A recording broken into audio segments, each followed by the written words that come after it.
yung...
Normal nga lang daw na masaktan.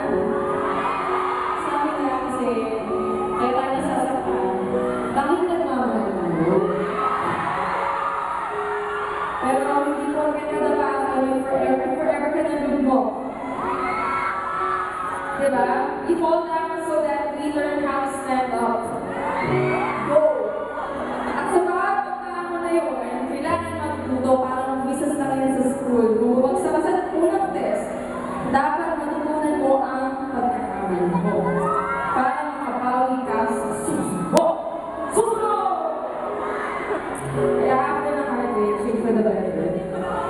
Not just for yourself, but for that person that ay para talaga sa iyo. At malay mo, baka traffic lang yung lumipat lang yun na station. Lumipat na station.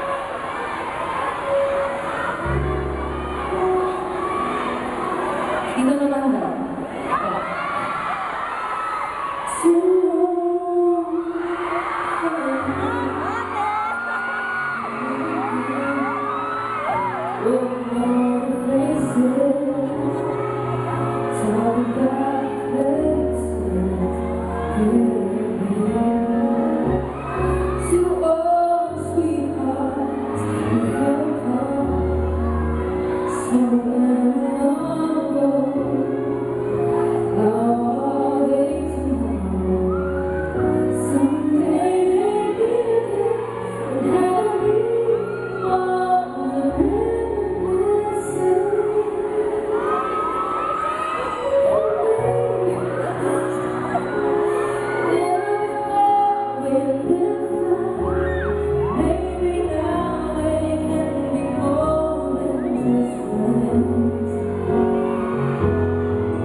Dapat syempre, dapat mo lang mag-hold back.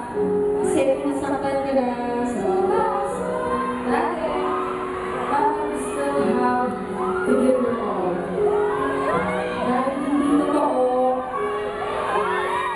Dahil hindi totoo na nabi sa battlefield ko. Ayan mo. Kung saan, kailangan protektahan yung mga sarili natin para hindi masaktan. Baka si mamaya nakaprotect ako sa sarili mo na masakit ka na. Real love.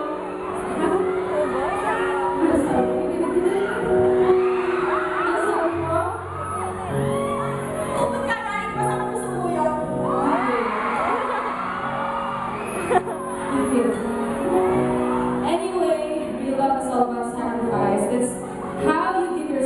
whole self to that stuff with someone. So, yeah, you don't keep secrets, scores, or any grudge, diba? You just have to give. Para kahit kung iniwan ka man, at least alam mo na totoo yung pagmamahal mo na